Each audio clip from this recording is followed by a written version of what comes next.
বড় ছেলে বলতে বড় ভাই বলতেছে কেন যে এই তোমার ব্রেনে একটু ধরা পড়লো না দুইটা উপযুক্ত ছেলে থাকতে বুড়া বুড়ি বুড়ি বয়সে মাকে বুড়া মারবে আমরা উপযুক্ত ছেলে থাকতে তাকিয়ে দেখব এখন বড় ছেলে বলতেছে তাহলে কি করতে চাস মানে দুইটা উপযুক্ত ছেলে থাকতে এই বুড়া বুড়ি বয়সে মা কান দিবে আর আমরা দেখে থাকবো তাহলে কি করতে চাস মানে বুড়াকে আজকে সাইজ করতে হবে মানে বুড়া আছে কোথায় আছে তার উপর আছে এই বুড়াকে সাইজ করতে হবে কেমন সাইজ করবা চোখের নিচ থেকে কুড়াল বার করে তার মাকে বলতেছে মা বুড়া তোমাকে মানে কোথায় গেল বুড়া আছে কোথায় বুড়া এখন চিন্তা করতেছে আর এই মুহূর্তে যদি আমার সোনার মুখটা বলে উপরে আছে তাহলে তো আজকে আমার হাড়ুয়া টাইট করে আছে কুড়াল হাতে করে নিয়ে তার মাকে বলতেছে মা বল বুড়া কোথায় গেল বল তার মা বুঝাচ্ছে না কোনো বুঝ নাই বুড়ারকে আজকে একটা পা কমের পক্ষে হলে একটা পা কেটে পঙ্গু করে সারা জীবন বসে গেলাম কিন্তু তাকে পঙ্গু করবো বোধ মারা সন্তানদের কাছে বোধ মারা শিখাবো আজকে এই বুড়া যখন বুড়ার নিয়ে যখন রেডি হয়ে গেছে বুড়া মারার জন্য বুড়া ওখান থেকে ছাদের উপর খালি জোরে নিঃশ্বাস নিতে পারতেছে না দোয়া করতেছে দোয়াও খেয়াল আসে না না বিপদের দোয়াটা কি যেন লা ইলাহা ইল্লা আনতা সুবহানাকা ইন্নী কুনতু মিনাজ জালিমিন বিপদে যখন পড়ছে এই দোয়াটাও খেয়াল তখন আসতেছে না তখন লাইলা লাইলা লাইলা এই লাইলা লাইলা কোথা থেকে নিচে সন্তানের গায়ে টিপ টিপ করে পানি পড়ে মা বলতেছে মা গো কিসের পানি উপরে পড়ে তার মা বলতেছে বাবা উপরে বিড়াল ঘুরে বেড়ায় এই বিড়ালের পানি পড়তে অর্থাৎ প্রসাদ করে ফেলেছে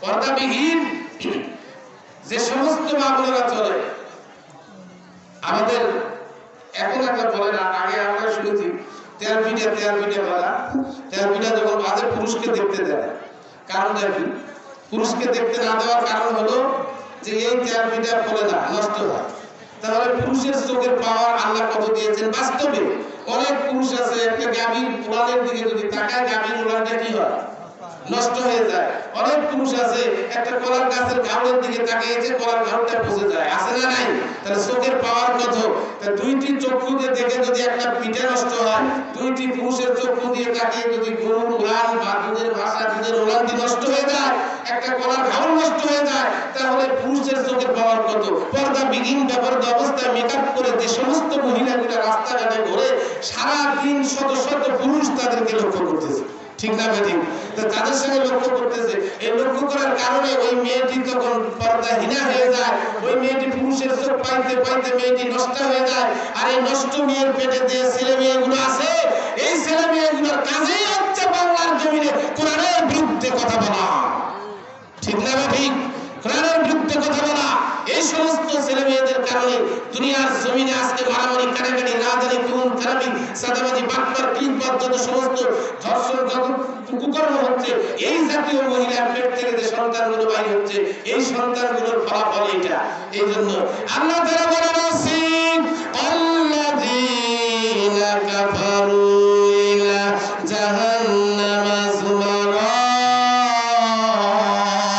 যুমারা দলে দলে এদেরকে নিয়ে যাওয়া হবে মদখুর দলকে নিয়ে যাওয়া হবে বেনামাজির দলকে জাহান্নামের দিকে নিয়ে যাওয়া হবে দলে লিডার সহ এদেরকে নিয়ে যাওয়া হবে আর এই বেনামাজির দল মদখুর দল গাঁজাখোরের দল পর্দাবিহীন মহিলার দল এদেরকে নিয়ে যাওয়া হবে রাষ্ট্রীয় মাল আত্মসাৎকারী ব্যক্তির দল রাষ্ট্রীয় মাল আত্মসাৎকারী বর্তমান বাংলার জমিনে আর কল্পনা করা যায় না এটা যদি ইহুদি নাসারাদের দেশ হতো এটা যদি খ্রিস্টানের দেশ হতো এটা যদি মুসলিমদের দেশ হতো তবু এটা হতো বাংলার জমিনে দাড়ি রেখে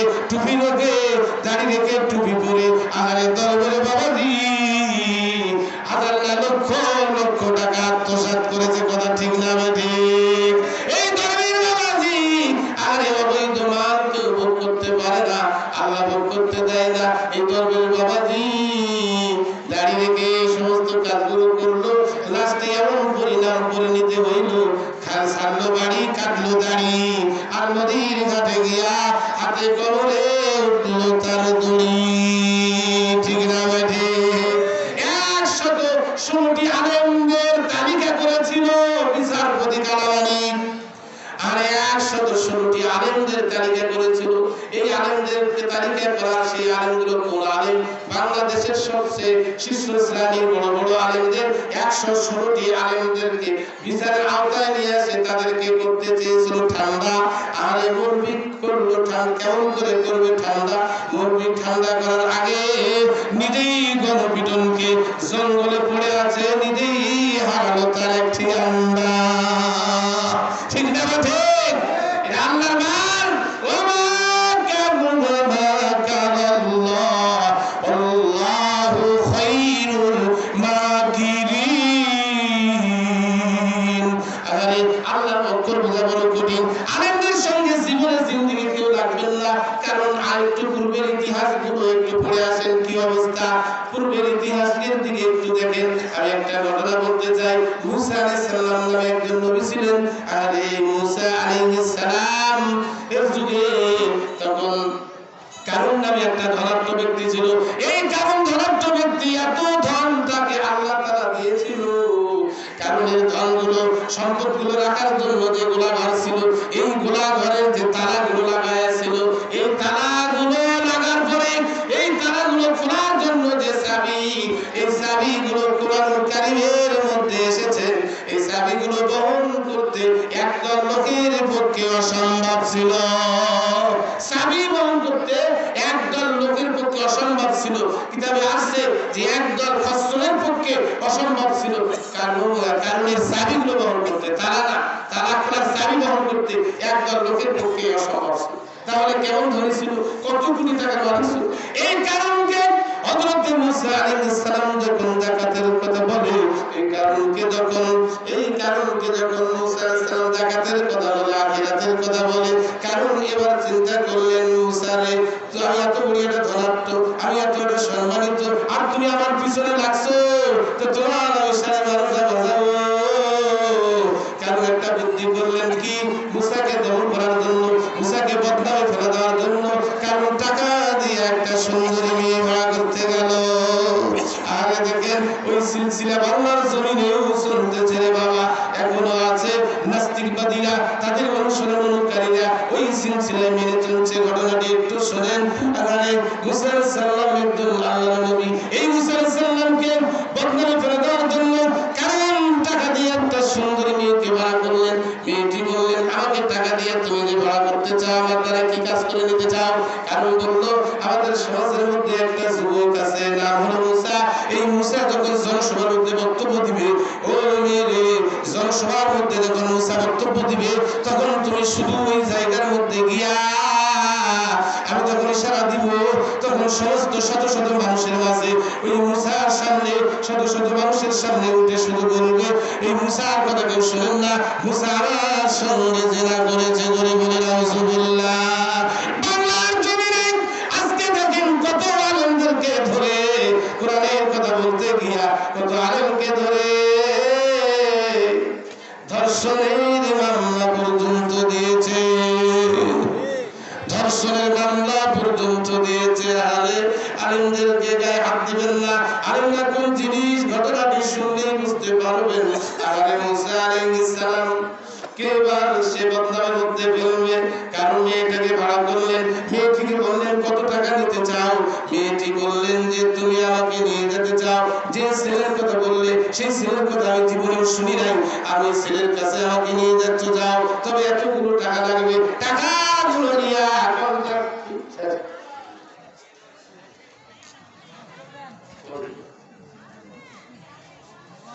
একটু ইয়া করে তো জিকির করে, লা ইলাহা। প্রধান বক্তা এই রাস্তার মধ্যে আসতে অপেক্ষা করে, এই সভাটাকে যারা খুব ভালো বক্তা, উনি আজকে কথাটা বলে, উনি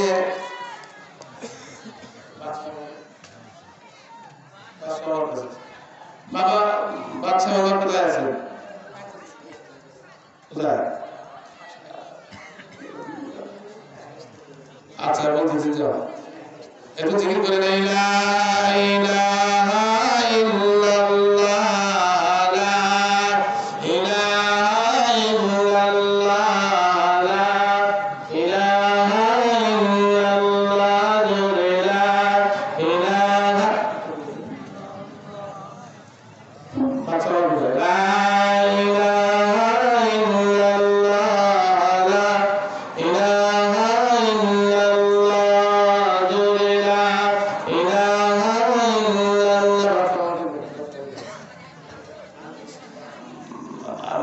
বাদশা বাবা কোথায় আছেন? একটু মঞ্চের সামনে আসলে ভালো হতো। বাদশা বাবা জরুরি হবে জিকির লা ইলাহা ইল্লাল্লাহ। হযরত মুসা আলাইহিস সালাম জনসভার মধ্যে বক্তব্য দিচ্ছেন, অনেক মানুষের সামনে বক্তব্য দিচ্ছেন, কারণ মেয়েটিকে ভাড়া করে নিয়ে গেলেন। এবার টাকা দিয়ে মেয়েটিকে ভাড়া করে নিয়ে চললেন।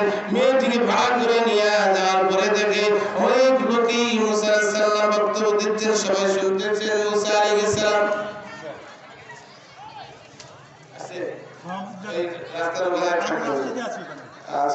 আচ্ছা ঠিক আছে, কয়েক মিনিট মানে তো 5-7 মিনিটের মধ্যে আর আসবেন। ওনাকে ওইদিকে যেতে দিবেন না, ডাইরেক্ট এখানে উনি ওনার হুজুর, যার কারণে উনি আজকে আর যে বক্তব্য দিচ্ছেন কেটলা বাজারে। তা আমাকে খুব একটু অনুরোধ করলো যে হুজুর আমি একটা আমার হুজুরের অনুরোধের কারণে ওখানে যাচ্ছি, ওখান থেকে তাড়াতাড়ি 11টার সময়ের মধ্যেই আমি মঞ্চে আসবো। এখন 11টা বাজে উনি আসতে পারেন। যাই হোক আসে গেছে, উত্তর সঙ্গে 5 মিনিট অথবা এর মধ্যে একটু এত দেওয়া হবে না। উনি আসে ডাইরেক্ট ওখানে বসাবেন না, ডাইরেক্ট এখানে মঞ্চের মধ্যে নিয়ে আসবেন। হযরত মুসা আলাইহিস সালাম যখন কি করলেন বক্তব্য দিচ্ছেন, কারণ এবার কি করলো, এবার কারণ মেয়েটিকে নিয়ে জনসভার মধ্যে হাজির হয়ে গেল। হাজির হওয়ার পরে মেয়েটিকে বললেন, এই সময় উঠে তুমি শুধু একটি কথা বলবা যে আমার সঙ্গে মুসা যেটা করেছেন, আমার সঙ্গে মুসা যেটা করেছে, আর এই কথাটা শুধু তুমি বলবা। মেয়েটি মুসা আলাইহিস সালামের দিকে তাকাইয়া ওই মজলিসের মধ্যে বসে তাকাইয়া হঠাৎ করে চিন্তা করতে শুরু করলেন, জীবনে টাকার বিনিময়ে বহু বদনাম করেছি, মানুষের টাকার বিনিময়ে বহু কাজ করেছি।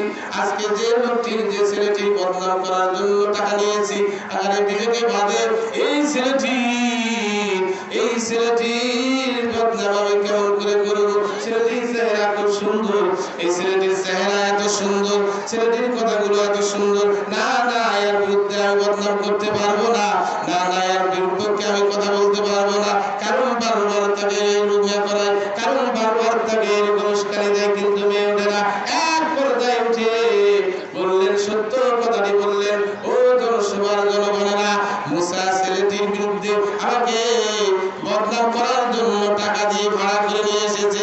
আসলে মুসার কোনো দোষ নাই, বলে বলে সুবহানাল্লাহ। আর হযরত মুসা সাল্লাম সিজদায় পড়ে আল্লাহর দরবারে বিচার দাঁড় করলেন, যে তুমি এই কারণের বিচার করো। আল্লাহ রাব্বুল আলামিন মুসা সাল্লামকে জানালেন, জমিনকে তোমাকে আদেশ দিলাম, এই জমিনকে তোমার আদেশ দিলাম, তুমি জমিনকে অর্ডার করো কারণকে শাস্তি দেওয়ার জন্য। মুসা সাল্লাম বললেন, আরে বাপ, জমিনকে বললেন আল্লাহর নির্দেশ ক্রমে ফাঁকা হয়ে যাও, কারণ জীবিত অবস্থায় ওই জায়গার মধ্যে পুঁতে গিয়েছিল। জীবিত অবস্থায় দোষটা কি ছিল? আল্লাহর নবী একজন মুসা সাল্লাম তার বিরুদ্ধে মহিলার ব্যাপারে, একটা মেয়ের ব্যাপারে বদনাম হবে। আজ বাংলার জমিনে যত তোমরা আনন্দের বিরুদ্ধে করবেন, তত শেষ হয়ে যাবে, ধ্বংস হয়ে যাবে। আমি যে কথাটি যে আয়াতে কারিমা আপনাদের সামনে তেলাওয়াত করেছিলাম, সেই আয়াতের মধ্যে কি বলছেন দেখেন। আল্লাহ তাআলা বলেন, জাহান্নামের মধ্যে কিছু লোককে পাঠিয়ে দিব, লাহুম কুলুবুন ইয়াফকাহুনা বিহা। আমি যে বিবেক দিয়েছি, 1 নম্বরে বিবেক, এই বিবেক আমি আল্লাহ তোমাকে দান করলাম, যে পড়া ওয়ায়ুন লা ইউসিরুনা বিহা, 2টি চক্ষু তোমাদেরকে দিয়েছি। ওয়ালা ওয়াদান ইয়াসমাউনা বিহা, আমি 2টি কান তোমাদেরকে দিয়েছি শোনার জন্য। আল্লাহ তাআলা এই জায়গার মধ্যে বললেন যে আমি তোমাকে বিবেক দিয়েছি দুনিয়ার জমিনে, তোমাদের হাতকে দিল, তোমাদের পাকে দিল, তোমাদের চোখকে দিল, কথা বলার জবানকে তোমাকে দান করলো। দুনিয়ার জমিনে যে তোমরা খাদ্য খাও, সাগরে পুকুরের মাছ খাও, কত প্রকার মাছ তোমার বাপদাদা 14 গোষ্ঠী বানায় নাই, কোন সরকার বানায় নাই, এই মাছগুলোকে পাঠিয়ে দিল। আর দুনিয়ার জমিনে মিষ্টি পানি খাও, দুনিয়ার জমিনে ফল ফলাদি করার জন্য, আবাদ করার জন্য তোমরা মাটির নিচ থেকে পানি উঠাও, লাহারে মোটরের সাহায্যে মাটির নিচ থেকে পানি উঠাও, সাগর থেকে এই মাটির নিচে শত শত ফিট মাটির নিচে এই পানির সাগরটি কোন সরকার বানায় নাই, পানির সাগরটি তোমার বাপদাদা 14 গোষ্ঠী কেউ বানায় নাই। এ বান্দারা, বিবেককে প্রশ্ন করো, ওই পানির সাগর থেকে, আর ওই সাগর পানিগুলোর ব্যবস্থা কি করেছে? আল্লাহ করেছে। যে আল্লাহ এই ব্যবস্থা করলো, সেই আল্লাহর আনুগত্য তোমরা কেন করো না? আরে সেই আল্লাহর বিধান কেন তোমরা মানো না? আল্লাহ রাব্বুল আলামিন জানিয়ে দিলেন, ওই বিবেক যদি তোমাদের কাজ না করে, আজকে তোমরা মাংস খাও, আরে গরুর মাংস খাও, এই গরুর দ্বারা তোমাদের কত উপকার হয়, গরুর দ্বারা ইনকাম হয়, গরুর দ্বারা টাকা ইনকাম করো, গরুর পায়খানা গুলো পর্যন্ত তোমরা কাজে লাগাও, আর এত উপকার তোমাদের হয় দুনিয়ার জমিনে। আমি আল্লাহ তোমাদেরকে এত সুন্দর দুইটি আইনুল্লাহ চক্ষু দিলাম দেখার জন্য। এই চক্ষু কোনো ডাক্তার দেয় নাই, এই চক্ষু কোনো সরকার দেয় নাই, এই চোখ দুইটা দিলাম, তোমরা শুকরিয়া আদায় করবা, বিবেক দিয়ে চিন্তা করো, বিবেক যে ব্যক্তির কাজে লাগাও না, আহারে দেখেও দেখো না, শুনেও শুনো না। আজকে কোরআনের বিপক্ষে তোমরা যারা কথা বলো, এই কোরআনটি বিবেক দিয়ে একটু চিন্তা করে দেখো, এই কোরআনের বাণীগুলো দুনিয়ার জমিনে কোনো নবীর নয়, কোনো মুসলমানের নয়, কোনো ব্যক্তির নয়, এই কোরআনের বাণীগুলো আল্লাহর বাইরে কুদরতি জবানের কথা, ঠিক না ঠিক? আল্লাহর কুদরতি জবানের কথা, এই কোরআনের বাণীগুলো আল্লাহর পবিত্র জবানের বাণী। আল্লাহ রাসূল বলেছেন যে কোরআনুল কারীম তোমরা যদি তেলাওয়াত করো, সেই শুদ্ধভাবে তিল কুরআন তারতিলা, তার সেই যদি কোরআনুল কারীম তেলাওয়াত করো, তাহলে সে যেন ডাইরেক্ট আল্লাহর সঙ্গে কথা বলে। জোরে বলে সুবহানাল্লাহ। আর এই পবিত্র কোরআনুল কারীমের বিধানগুলো আল্লাহ দিয়েছেন, তাহলে এই বিধানের বিপক্ষে তুমি কেন লড়াই করো, এই বিধানের বিপক্ষে তুমি কেন চলো? তাহলে তোমার তো বিবেক নাই, তোমার বিবেক দিয়তো নাই, আমাদের বিবেক কাজে লাগাও, তুমি লাগাও না। চক্ষুগুলো দেওয়ার পরও দেখেও দেখো না, শুনেও শুনো না, তাহলে তুমি আর মানুষ না। এবার কি আল্লাহ তাআলা বলেন, উলাইকা কাল্লানামি বাল হুম আদাল। আল্লাহ রাব্বুল আলামিন বলেন, তাহলে তুমি জানোয়ার। কথাটি কার বলে বলেন, কথাটি কার? আল্লাহর। উলাইকা কাল্লানাম, তুমি জানোয়ার, বাল হুম আদাল, জানোয়ারের চেয়ে নিকৃষ্ট। আপনার একটা গৃহপালিত পশু মাঠের মধ্যে ছেড়ে দিবেন, আপনার বাড়ির মধ্যে আসবে মালিক চিনি, আর তুমি, তোমাকে আল্লাহ বিবেক দিলে, বুদ্ধি দিল, চোখ দিল, কান দিল, সব কিছু দেওয়ার পরেও তুমি সেই প্রভুকে চিনলে না, তাহলে তুমি ওই জানোয়ারের চেয়ে নিকৃষ্ট। উলাইকা কাল্লানাম বাল হুম আদাল, তার চেয়েও তুমি নিকৃষ্ট, আরে তার চেয়েও তুমি নিকৃষ্ট। আল্লাহ রাব্বুল আলামিন কি বলেন? উলাইকা কাল্লানাম, চতুষ্প জানোয়ার বাল হুম আদাল, তার চেয়েও তুমি নিকৃষ্ট। বাংলার জমিনে আজকে দুনিয়ার জমিনে, জমিনটি কার? আল্লাহ। এই জিনিসটি যদি আমরা স্বীকার না করি, একটা মঞ্চে নিয়ে আসবেন, লিল্লাহি তাকবীর, জোরে জোরে বলে একটু, লিল্লাহি তাকবীর। এদিকে এদিকে প্রধান বক্তার আগমন, জোর হয় না কে বাবা? প্রধান বক্তার আগমন, আজকের মাহফিল। ওদিকে দেখবে, এইদিকে আর বক্তা যেখানে আসবে সবাই সামনে বস বস। আসসালামু আলাইকুম। একটা গাড়ি উদু করে গেছে, আমি